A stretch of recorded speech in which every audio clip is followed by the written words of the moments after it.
المسكين الحنين الرؤوف الرحيم. أما بعد فأعوذ بالله من الشيطان الرجيم. بسم الله الرحمن الرحيم. خلق الموت والحياة ليبلوكم أيكم أحسن عملا. صدق الله العظيم وصدق رسوله النبي الكريم. إن الله وملائكته يصلون على النبي يا أيها الذين آمنوا صلوا عليه وسلموا تسليما. تمام آباد باوجہ بلند نبی پاک رؤوف الرحیم صلی اللہ علیہ وآلہ وسلم پر حضرت درود و سلام پڑھیں گے. کوئی خاموش نہ رہے، جو درود پاک پڑھنا چاہتا ہے وہی پڑھ لیں. اللہم صلی علی سیدنا وسندنا ومولانا محمد وبارک وسلم وصلو علیہ. تھی جس کے مقدر میں گدائی تیرے در کی، تھی جس کے مقدر میں گدائی تیرے در کی، قدرت نے اسے راہ دکھائی تیرے در کی. رویا میں بہت اس شخص کے قدموں سے لپٹ کر جس نے بھی کوئی بات سنائی تیرے در کی. آیا ہے نصیر آج تمنا یہی لے کر کہ پلکوں سے کیے جائے صفائی تیرے در کی. کیا دیجیے سبحان اللہ. کہ دل میں تمنا، دل میں حسرت یہی ہونی چاہیے کہ اللہ کا گھر ہو تب بھی صفائی کریں تو اپنی آنکھوں کی پلکوں سے کریں. اگر محبوب علیہ السلام کا روضہ مبارک ہو اور دل عشق و محبت میں اگر پر نور ہو تو پھر وہ دل یہی کہے گا کہ آقا کریم صلی اللہ علیہ وآلہ وسلم کے لیے جس مالک نے اس کائنات کو بنایا ہے، جس خالق نے مجھے پیدا فرمایا ہے، جس مالک و خالق نے اس ساری دنیا کو بنایا ہے، اس خالق نے جس محبوب کے لیے سب کچھ بنایا ہے، اگر محبوب علیہ السلام کے روضے مبارک کو اگر اپنی آنکھوں کے پلکوں کے ساتھ اگر مجھے صفائی کرنے کا موقع مل جائے اور کیا چاہیے، اور کیا چاہیے. اور حسرت اور تمنا یہی ہونی چاہیے. دوستو بزرگوں، جو آیت کریمہ جو میں نے پڑھی ہے، اللہ رب العزت فرماتا ہے خلق الموت والحیات لیبلوکم ایکم احسن عملا، کہ ہم نے موت اور زندگی کو اس لیے پیدا فرمایا تاکہ تمہیں جانچیں، تمہیں پرکھیں، تمہیں آزمائیں کہ تم میں سے عمل کے لحاظ سے بہتر کون ہے. اگر آج ہم اپنے آپ کا محاسبہ کریں، اپنے دل کا محاسبہ کریں کہ کیا ہم آج اپنے اعمال کا محاسبہ کرتے ہیں، عمل کے لحاظ سے ایک دوسرے سے بہتر ہونا پسند کرتے ہیں، یا مال کے لحاظ سے ہم ایک دوسرے سے بہتر ہونا پسند کرتے ہیں، تو تقریباً زیادہ فیصد یہ ہوگا کہ ہم مال کے لحاظ سے ایک دوسرے سے بڑھنا پسند کریں گے. تو جو ہمارا حال ہے، جو ہمارا رویہ ہے، ہم کہتے ہیں کہ جو اس کے پاس یہ کچھ ہے تو میرے پاس یہ بھی ہونا چاہیے اور وہ بھی ہونا چاہیے. اس کے پاس یہ وہ ہے تو میرے پاس اس سے بھی ڈبل ہونا چاہیے. حالانکہ یہ غلط ہے. حالانکہ اعمال کو دیکھنا چاہیے. اگر یہ میرا بھائی، یہ میرا بزرگ، یہ میرا دوست، یہ میرے چاہنے والا، یہ میرا عزیز، یہ میرا پیارا اگر 5 نمازیں اللہ کے گھر میں آ کر باجماعت پڑھ رہا ہے تو میں بھی 5 نمازیں باجماعت بھی پڑھوں گا اور 7 اشراق بھی پڑھوں گا تاکہ میں عمل کے لحاظ سے اس سے بہتر ہو جاؤں. کہہ دیجئے سبحان اللہ. عمل کے لحاظ سے میں اس سے بہتر ہو جاؤں. وہ شاعر نے کہا نا کہ پہلے پوچھلا اپنے درزی تو، پہلے پوچھلا اپنے درزی تو ایڈی کال نہ کر فی الحال جے اگر او تینو جیب کفن دی لا دے وے، اگر او تینو جیب کفن دی لا دے وے مڑ بے شک کٹھا کر مال. اگر او تینو جیب کفن دی لا کے دیموں تو انکار کا چھوڑے. عام گل کہ اگر کوئی درزی ایسا ہے کہ جڑا آکے کہ نہیں شریعت اچھ نہیں ہے باویں، لیکن میں تینو تیرے کفن دے جیب لا داں گا، تو جتنا مال کٹھا کرنا تو کر لا، پر تیری جیب دے وچ پا دتا جائے گا. نہیں ہے کوئی درزی ایسا نہیں ہے کہ جڑا بندہ جڑا درزی آکے نہیں میں تینو جیب تجھے کفن دلا دینا۔ ہرگز وہ درجی بھی یہی کہے گا نہیں بھائی نہیں، عمل جو ہے وہی قبر میں جائیں گے، وہی حشر میں جائیں گے، مال بھائی نہیں۔ اس لیے فرمایا کہ اگر وہ تینوں درجی جیب کفن دی لا دے بے شک مڑ کر کٹھا مال، اگر جے او کر انکار دے پھر جوڑ اپنے اعمال، جہاں قبر تو لے کے حشر تائیں وہ بندیا تیرا بننا بائی وال ہے۔ اگر اعمال جمع کریں گے تو وہ دنیا میں بھی، قبر میں بھی، حشر میں بھی کام آئیں گے۔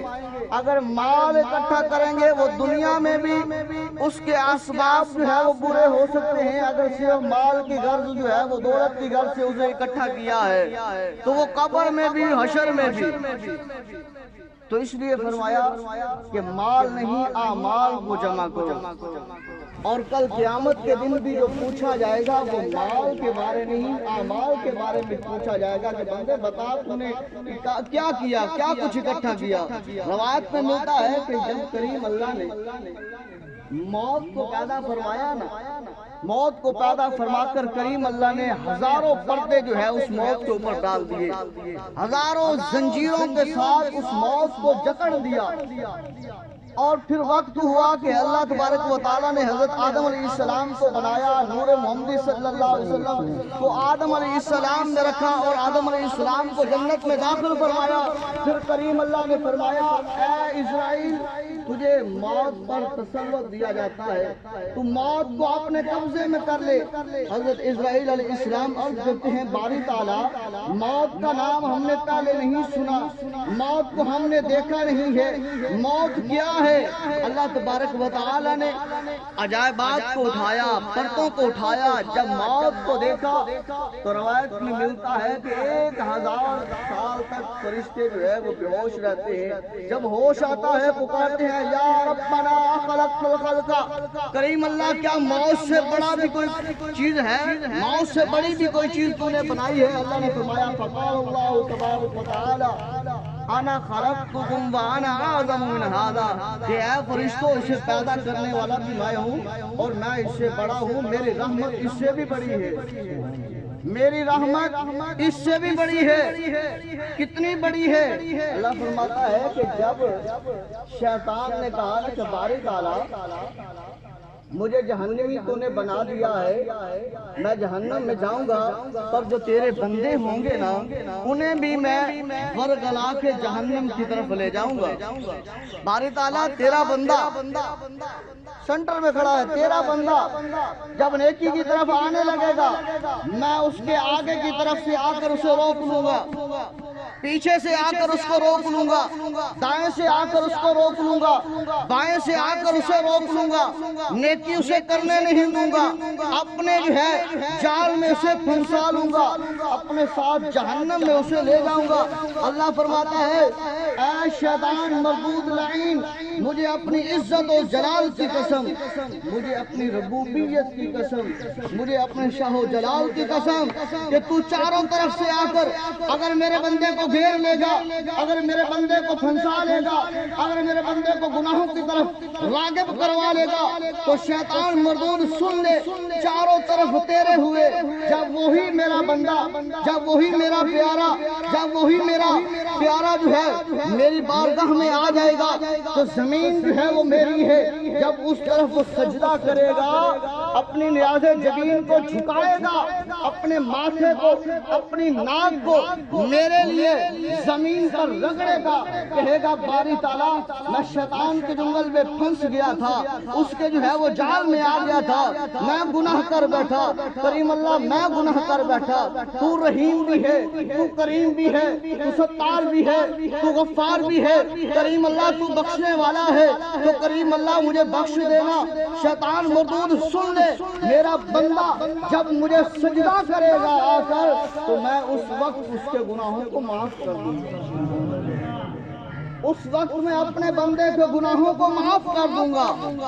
فرمایا پھر سن، کچھ گناہ اس وقت معاف کر دوں گا جب وہ نماز پڑھنے کے بعد، ایک دنیا کی عام سی ریت رواج ہے، جب کوئی بندہ کسی کا نقصان کر دیتا ہے، کسی کو جو ہے مار دیتا ہے یا لڑائی جھگڑا ہو جاتا ہے، عام سی بات ہے، وہ بندہ اس سے معافی مانگنے کے لیے کیا کرتا ہے؟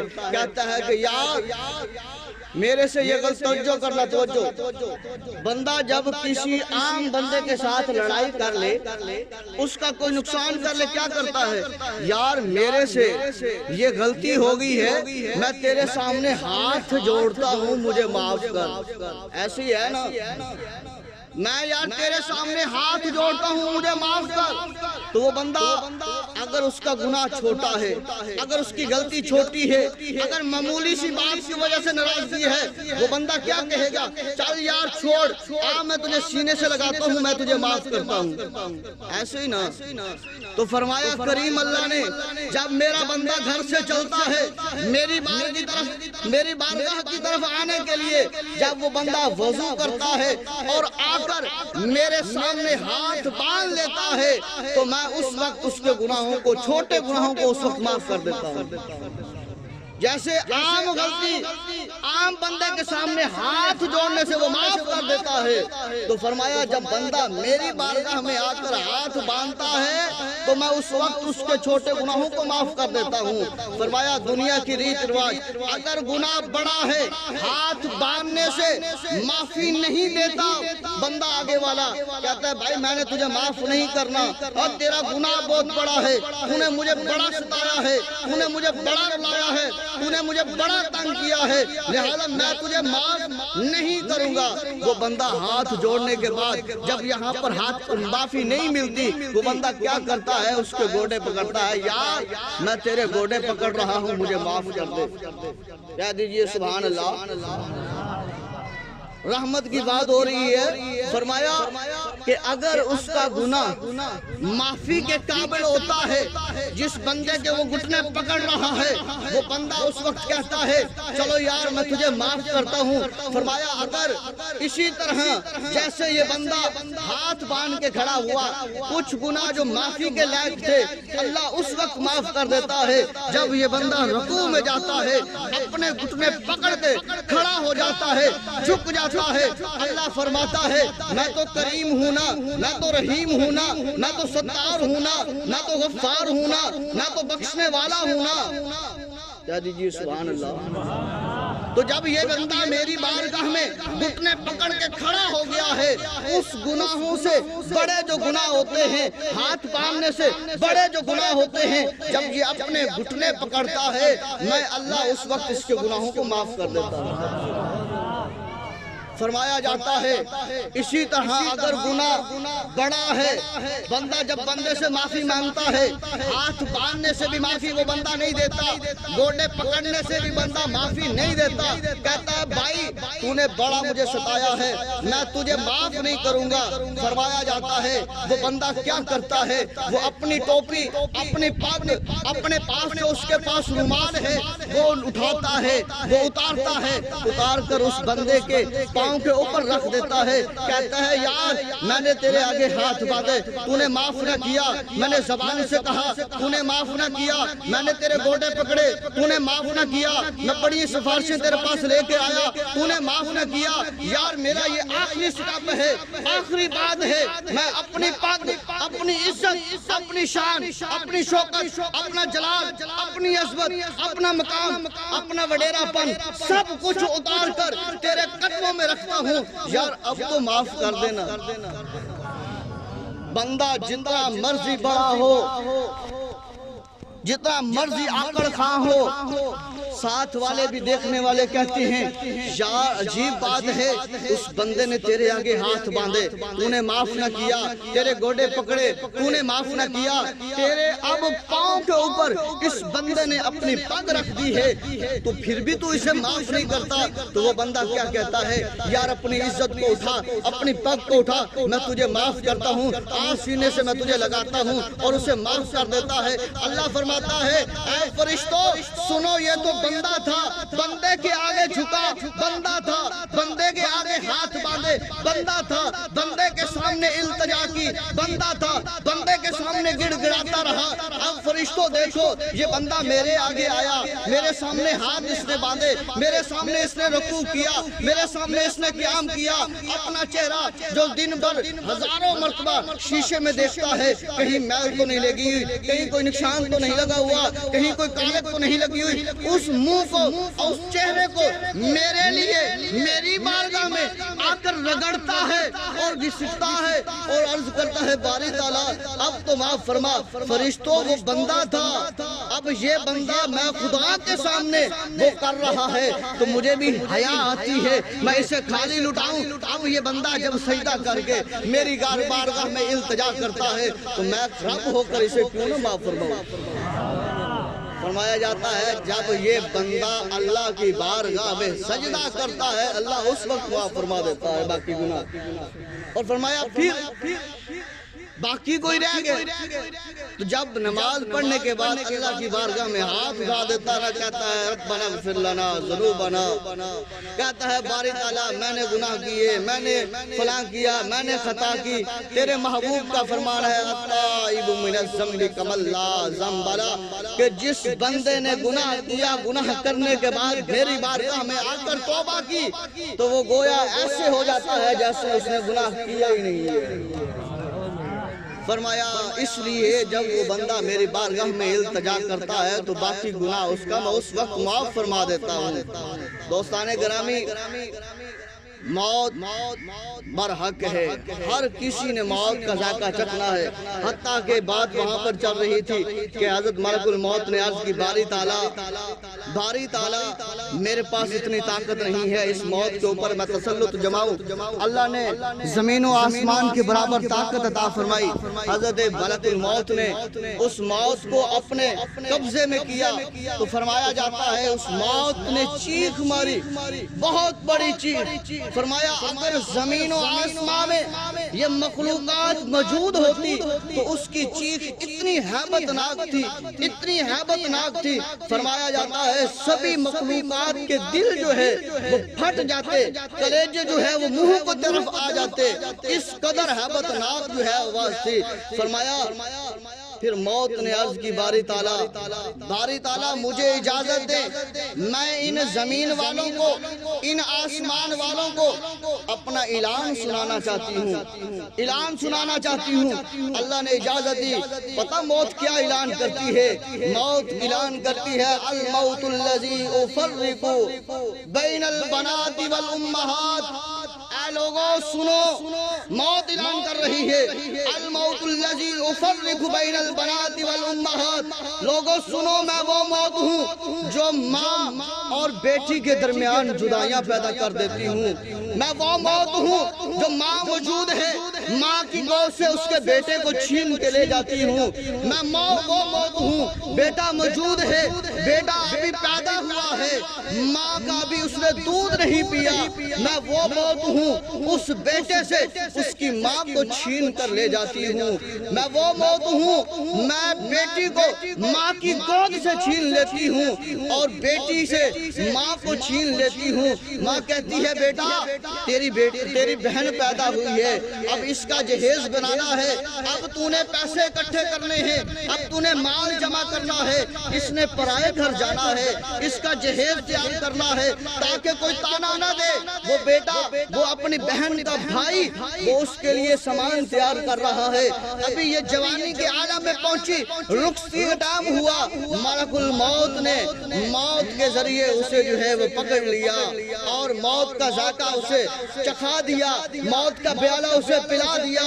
تو فرمایا ابھی تو اس کے لیے تیاریاں جا رہی تھی۔ فرمایا موت دوسرا اعلان کرتی ہے الموت الذی افرق بین الاخی والاخوات۔ لوگوں اے زمین و آسمانوں میں رہنے والوں سنو، میں وہ موت ہوں جو بہن سے بھائی کو چھین کر لے جاتی ہوں اور بھائی سے بہن کو چھین کر لے جاتی ہوں۔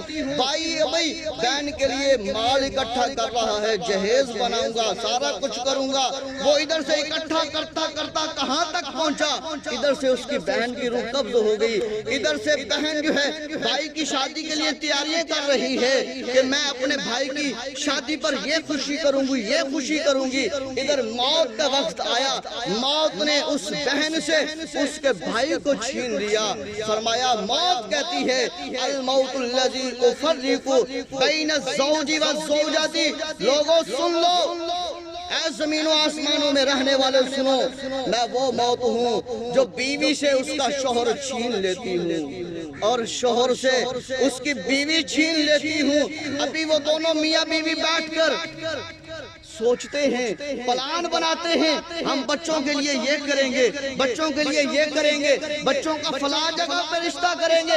ابھی ان کی سرسلا چل رہی ہے، ادھر سے موت آتی ہے اور اس بیوی کو اس کے خامن سے جدا کر دیتی ہے، اس خامن کو بیوی سے جدا کر دیتی ہے۔ لوگوں فرمایا یہی بہتر ہے کہ موت سے پہلے اپنی تیاری کر لیجئے۔ فرمایا موت پھر اعلان کرتی ہے الموت الذی افرق بین کل حبیب۔ لوگوں سن لو، میں وہ موت ہوں جو دو دوستوں کے درمیان میں جدائی پیدا کر دیتی ہوں، جو دوست جگری دوست اکٹھے کھڑے کہتے ہیں یار تیری طرف کوئی آنکھ تو اٹھا کر دیکھے، میں اس کی آنکھیں نوچ لوں گا، یار تیری طرف کوئی ہاتھ تو اٹھائے میں اس کے ہاتھ توڑ دوں گا، تیری طرف کوئی قدم تو بڑھائے میں اس کی ٹانگیں توڑ دوں گا۔ وہ دوست اتنے جگری دوست ہیں، فرمایا جاتا ہے ان دونوں کے درمیان میں موت آ کر جدائی ڈال دیتی ہے۔ اب اس کے پاس ہمت نہیں ہے، طاقت نہیں ہے، قوت نہیں ہے، سکت نہیں ہے، اس دوست کی موت کو تو روک کے دکھائے نا، اس کے سامنے تو آ کے دیکھے نا، اب کہے نا کہ میں یہ کر لوں گا، میں وہ کر لوں گا۔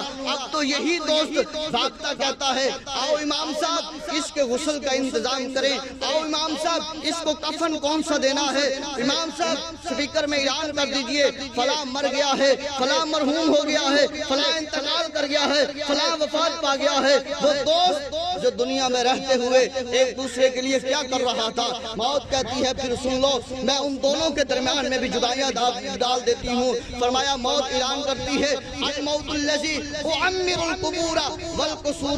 لوگوں سن لو میں وہ موت ہوں جو محلات کے محلات کو ویران کر دیتی ہوں، کوٹھیوں کی کوٹھیاں جو ہے ویران کر دیتی ہوں، بنگلے کے بنگلے جو ہے وہ خالی اور بیکار کر دیتی ہوں، بڑی کی بڑی بستیاں جو ہے، بڑے سے بڑے شہر جو ہے، بڑے سے بڑے قلعے جو ہے تباہ و برباد کر دیتی ہوں۔ میں آباد کیا کرتی ہوں؟ پوچھا موت کو کیا آباد کرتی ہے؟ کہتی ہے میں ویرانہ کو آباد کرتی ہوں، قبروں کو آباد کرتی ہوں، قبرستانوں کو آباد کرنے والی ہوں۔ کہہ دیجئے سبحان اللہ۔ اور فرمایا اطلبکم و ادرکم فی بروج مشیدہ۔ موت کہتی ہے میں وہ موت ہوں جو تم بڑے بڑے قلعوں میں، بڑی بڑی غاروں میں، بڑے بڑے محلوں میں، بڑے بڑے بنگلوں میں چھپ جاؤ اور میرے سے چھپ نہیں سکتے، میں تمہیں ڈھونڈ لیتی ہوں، تمہیں پا لیتی ہوں، تمہیں پکڑ لیتی ہوں اور تمہیں اپنے ساتھ لے جاتی ہوں، بچ نہیں سکتے۔ اور فرمایا الموت کأس کل الناس شاربہ، الموت کأس کل الناس شاربہ۔ موت ایک ایسا پیالہ ہے، موت ایک ایسا پیالہ ہے جسے ہر کسی نے پینا ہے، کوئی اس سے بچنے والا نہیں۔ الموت کأس کل الناس شاربہ، کوئی بھی نہیں بچنے والا، ہر بندہ جو ہے وہ موت کا ذائقہ چکھے گا، موت کا پیالہ پیے گا، چاہے وہ بڑا ہو یا چھوٹا ہو، مرد ہو یا عورت ہو، جوان ہو یا بوڑھا ہو، کوئی ہے جان رکھنے والا ہے موت کا پیالہ پیے گا۔ فرمایا والقبر باب کل الناس داخلہ۔ یاد رکھ لو قبر بھی ایک ایسا دروازہ ہے، ایسا مکان ہے، ایسا گڑھا ہے، ایسا جو ہے وہ محلہ ہے، ایسا محل ہے جس میں ہر کسی کو گزر کر جانا ہے۔ وَالْقَبْرُ بَابٌ كُلُّ النَّاسِ دَاخِلُهُ۔ آج اگر کوئی بندہ کہے کہ نہیں میں بڑے بڑے محلات میں رہوں گا نا، یہ قبر میں بھی ہر کسی نے داخل ہونا ہے، پر داخل بھی نصیبوں والے ہوں گے، داخل بھی نصیبوں والے ہوں گے۔ وہ کس طرح بھی دیکھا کرونا کا معاملہ، کوئی آفت آگئی، زلزلہ آ گیا، طوفان آ گیا، اس میں دیکھا کہ کتنا معاملہ کیا کچھ ہوا ہے۔ کسی کو درندے نے پھاڑ لیا، کسی کو قبر بھی نصیب نہیں ہے، کسی کو جو ہے وہ اس کا جنازہ پڑھنا بھی جو ہے وہ نصیب نہیں ہے۔ یہ بھی اللہ کی بارگاہ میں دعا کرتے رہنا چاہیے، کریم اللہ موت بھی عطا فرمانا تو اچھے ذائقے والی، اور جو ہے قبر بھی عطا فرمانا اچھے۔ حضرت علی رضی اللہ تعالیٰ عنہ کے بارے میں آتا ہے کہ آپ کے بارگاہ میں ایک شخص آتا ہے، آ کر آپ کو کہتا ہے کہ اے علی، اللہ کے محبوب نے آپ کو بڑا مقام عطا فرمایا ہے، بڑی شان عطا فرمائی ہے۔ اے علی، اللہ کے محبوب نے فرمایا ہے میں علم کا شہر ہوں، علی اس کا دروازہ ہے۔ کہہ دیجئے سبحان اللہ۔ فرمایا میں علم کا شہر ہوں، علی اس کا دروازہ ہے۔ تو اے علی، تو علم کا دروازہ ہے تو تجھے پتہ ہوگا۔ فرمایا کیا پوچھنا چاہتا ہے؟ عرض کرتا ہے علی ذرا بتا تو صحیح نا، موت کا ذائقہ کڑوا بھی ہے؟ فرمایا ہاں ہے۔ موت کا ذائقہ میٹھا بھی ہے؟ فرمایا ہے۔ موت کا ذائقہ درمیانہ پھیکا بھی ہے؟ فرمایا ہے۔ تو یا علی سمجھ نہیں آئی کہ کڑوا ذائقہ کیسے، میٹھا ذائقہ کیسے اور درمیانہ ذائقہ پھیکا کیسے ہوگا؟ تو حضرت علی رضی اللہ تعالیٰ عنہ نے فرمایا اے پوچھنے والے سن، یہ بندے کے اوپر منحصر ہے کہ وہ موت کا ذائقہ کڑوا چاہتا ہے یا وہ موت کا ذائقہ میٹھا چاہتا ہے یا وہ موت کا ذائقہ پھیکا چاہتا ہے۔ عرض کی یا علی وہ کیسے ہو سکتا ہے؟ بندے کے اوپر ممکن کیسے ہے کہ موت کا ذائقہ کڑوا بھی، میٹھا بھی، پھیکا بھی؟ آپ نے فرمایا جب وہ بندہ اللہ کے بتائے ہوئے طریقے کے مطابق چلتا ہے، جب کوئی بندہ اللہ کے محبوب کے بتائے ہوئے طریقے کے مطابق چلتا ہے، اللہ والوں کے بتائے ہوئے طریقے کے مطابق چلتا ہے، اس وقت محمدی صلی اللہ علیہ وسلم کے طریقے پر اپنے آپ کو ڈھال لیتا ہے، اس پر زندگی بسر کرتا ہے، تو پھر سن لے اس بندے کے لیے اللہ تبارک و تعالیٰ نے جو موت کا ذائقہ پیدا فرمایا ہے وہ کڑوا نہیں بلکہ میٹھا فرمایا، میٹھا فرمایا ہے۔ فرمایا بندے کو اوپر منحصر ہے وہ اپنے لیے کڑوا بنائے یا کوئی اور۔ اگر وہ بندہ اللہ اور اس کے رسول کی نافرمانی کرتا ہے تو گویا وہ میٹھا ذائقہ نہیں چاہتا۔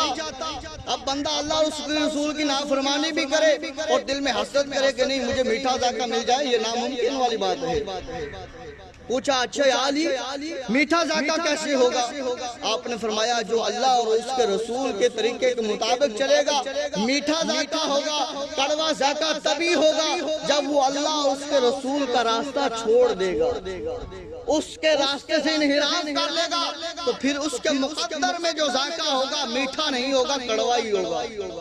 یا علی چلو میٹھے کی سمجھ آ گئی، کڑوے کی بھی سمجھ آ گئی، اور یہ پھیکا درمیانہ ذائقہ نہ میٹھا نہ کڑوا، اس کے کیا معاملے ہیں؟ آپ نے فرمایا وہ اس کے لیے جو بندہ جو ہے نماز بھی پڑھتا ہے، چوری بھی کرتا ہے، نماز بھی پڑھتا ہے، زنا بھی کرتا ہے، نماز بھی پڑھتا ہے، ریاکاری بھی کرتا ہے، نماز بھی پڑھتا ہے، حسد بھی کرتا ہے، نماز بھی پڑھتا ہے، غیبت بھی کرتا ہے، نماز بھی پڑھتا ہے، اور جو ہے وہ ملاوٹ بھی کرتا ہے، نماز بھی پڑھتا ہے، اور لوگوں کے خلاف بھی جاتا ہے، نماز بھی پڑھتا ہے، لوگوں کی عزتوں پہ ڈاکے بھی ڈالتا ہے، ان کی عزتوں کے اوپر نظریں بھی کاٹتا ہے، تو پھر سن لے اس کا جو ذائقہ ملے گا جو ہے وہ اسے نہ کڑوا ہوگا نہ میٹھا ہوگا بلکہ درمیانہ، اس کو کڑواہٹ بھی محسوس ہوگی، اس کو مٹھاس بھی محسوس ہوگی۔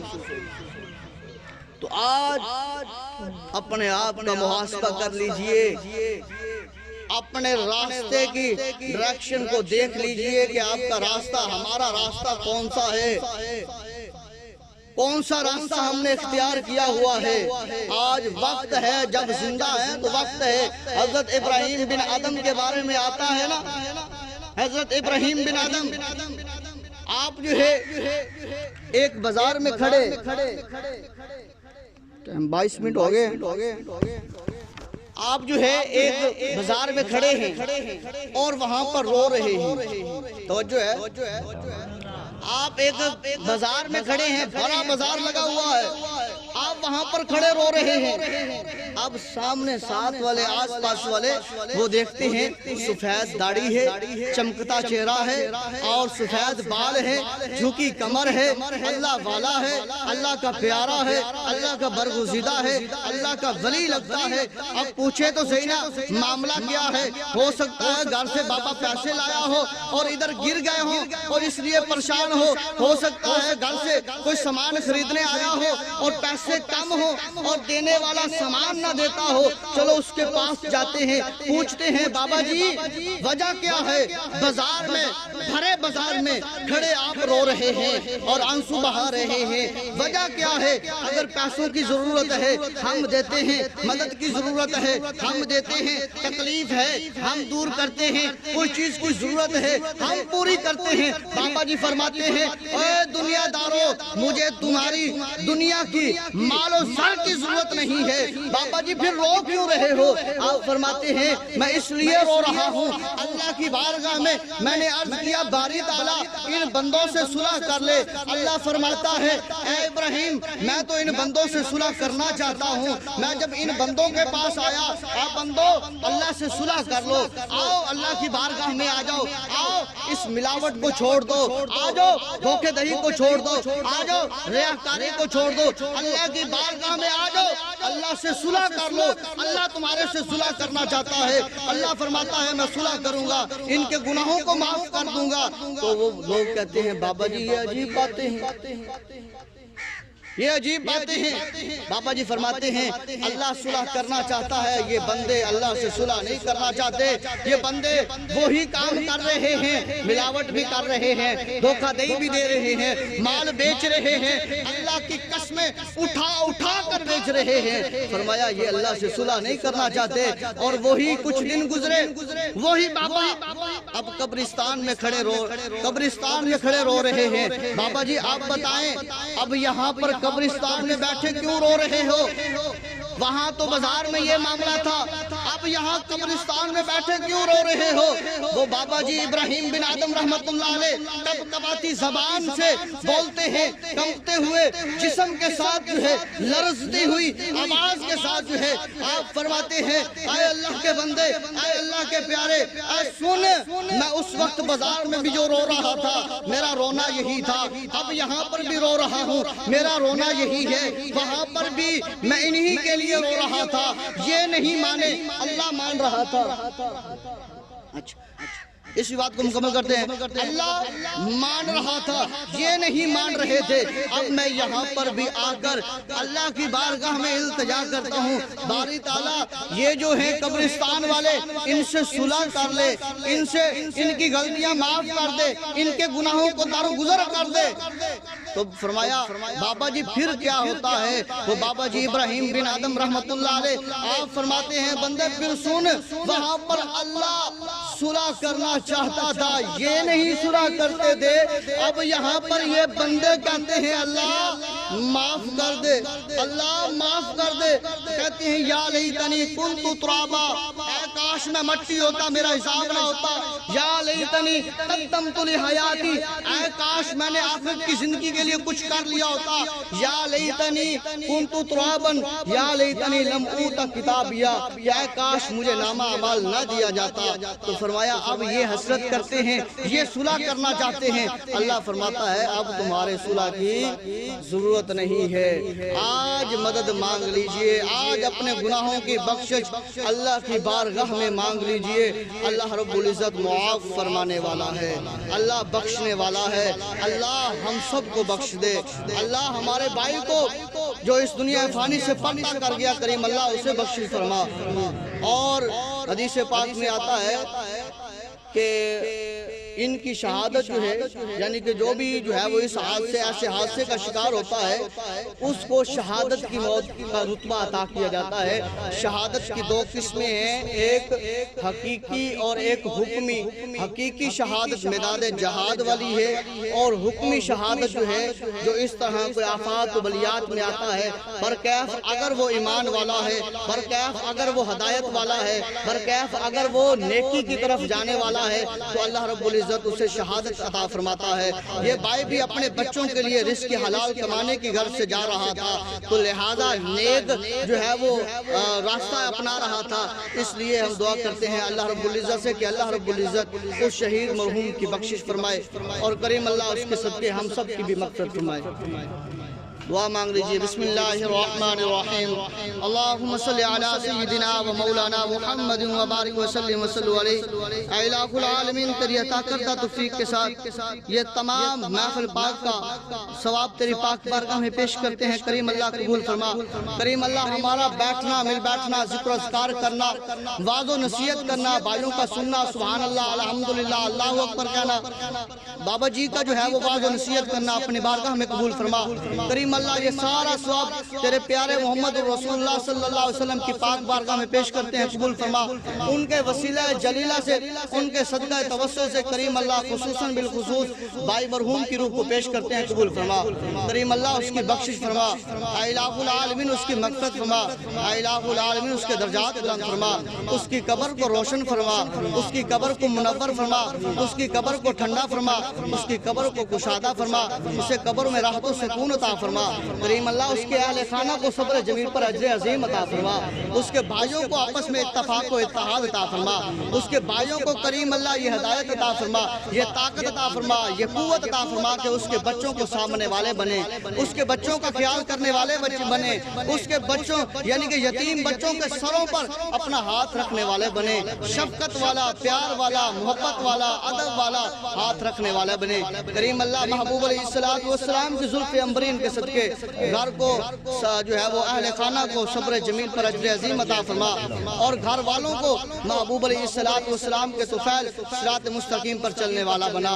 مولا کرم کر دے تو ساڈے اتے تے تینوں تیرے فضل دا واسطے، مولا کرم کر دے تو ساڈے اتے تے تینوں تیرے فضل دا واسطے، دن حشر دے رکھ لیں لاج ساڈی تے تینوں روز ازل دا واسطے، تڑپی لاش حسین دی جس زمین اتے اس خاک کربل دا واسطے، مولا ساڈی اس التجا نو اپنی بارگاہ وچ قبول فرما، تے تینوں مدنی بے مثل دا واسطے، رے رحمت دا می برسا مولا، کھیتی آساں غریباں دی ہری کر دے، جڑی ول سک گئی آس امید والی، می رحمت دا پاکے ہری کر دے، مولا اسا منیا اسا مجرم ہاں، مولا اسا منیا اسا مجرم ہاں، پر امتی یار دا سمجھ کے بری کر دے، تے تینوں واسطہ کربل دے کاری دا، ساڑے ساریاں دی کھوٹی قسمت نو کھری کر دے۔ صلی اللہ تعالی علی خیر خلقہ محمد وعلی آلہ واصحابہ اجمعین۔